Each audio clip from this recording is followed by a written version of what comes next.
Welcome back to our next session. Today we're going to cover how to lower your ambient anxiety with boundaries. We're going to learn how you allow your world to contribute to your own anxiety. I mean, you got to own it, and this is what we're going to learn. And then the third thing is how to create safety in your universe that you've got control over. Now, here's the short place. We've talked about it before. Now, this goes with any kind of relationship. Is that it's more meaningful in a relationship if you have it show up. Now, I'm going to tell you right now, if you and your spouse don't feel safe coming to the show up place, then there's no way you're going to do it. You can't harangue, you can't threaten, you can't shame someone into the show up place. And one of the quickest ways to get somebody into the show up place and show up and learn to become more transparent in a relationship, which creates that unshakable trust, is boundaries. So as you come here, we're going to talk about how you create that safety through boundaries in your relationship. I can remember early in my life, I was not raised with my rights to have any boundaries or say anything. I didn't get that right to think. I didn't have that right to do any of that stuff. So I didn't know how to do that. And I didn't even know what the purpose of boundaries were for. Was it to stop somebody's behavior? Well, I was powerless to do that. So what was it about? Well, one of the things that boundaries, the thing I think that boundaries protect is the activities of the soul. It's our thinking, our feeling, our passion, our intuition, all put together. It creates who we are, our basic inner person of creativity. It's uniquely ourselves. When all of these things are functioning, then we show up in this universe like nobody else. And then I uniquely myself show up at the short place with my spouse. That's a pretty cool thing.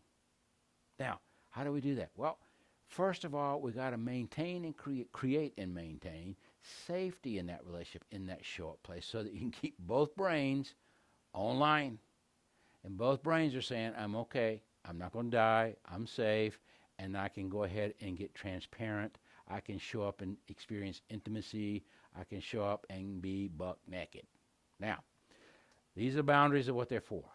One is that these boundaries protect anybody in the show up place, any relationship, whether it's parent-child, spouse to spouse, adult child to parent, or whatever it is. These boundaries in place allow you the right to desire, to feel, to think, to know, and trust your own intuition. And doing this, you can come to the show up place and feel like, okay, this is where I belong. This is where I belong. I'm okay here. I'm safe here. And anybody else that may show up, if they do show up, is that you feel a sense of, I'm here and I'm okay. I'm good. I'm safe. And if the partner or the child or the parent or the work person or the colleague shows up, this is good for everybody. The boundaries are good for everybody. Now, the treasure of the soul is the right to think what I think, even if it's wrong. I still have the right, but if I don't own that right, I can't change that thinking. The right to feel what I feel. I mean, all the way back to if I felt like I hurt myself and somebody says, oh, wipe it off, it's just a little scratch. I was taught early as a child that I didn't have the right to feel or to know what I know. I mean, how many times even in your adult life that you really believed you knew something was awry and you were talked out of it. You were told you were wrong until you don't even trust that treasure of knowing what you know. Because once I know what I know, I have the right to say, well, I thought I knew that, I'm wrong. Then to want what I want. Now, I tell you what, I'll give you a little secret. I have longed for another motorcycle in my life.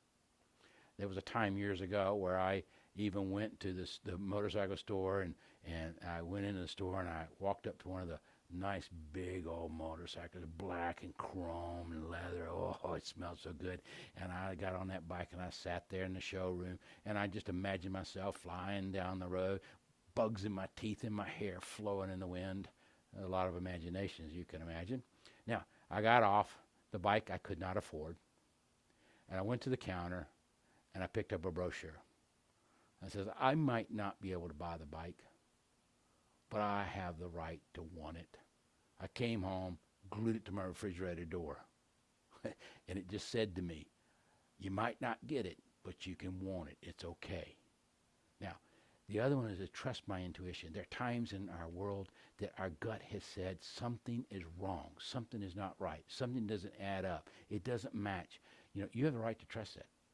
And no one has a right in a safe, short place to talk you out of what your gut's saying. You protect it. That's what boundaries protect. Now, what I want you to do is you're to take some time out. We're at the end of this session because I just don't want to rush through this. I want you to do some work. I want you to write down and go through treasures that you have, all your treasures, write them all out, and then write out something for each one of them. That's what is about you that you treasure. And then underneath that, make a list of your treasures and list a boundary you personally need around that. I won't even go into I won't go to a church and have a pastor run over my boundaries and my rights to think, my right to do any of this stuff. I won't do that with colleagues. I won't do that where I work. And it definitely does not show up in my relationship with my wife, for either one of us. She has the right to think and feel and want and desire, and she has the right to her treasures. And to keep a safe relationship where we both stand in it and feel safe is key. Now, take this time out. This is a serious one. I want you to spend the rest of the afternoon if you need to. Make a list. Work this through. I'll see you the next session.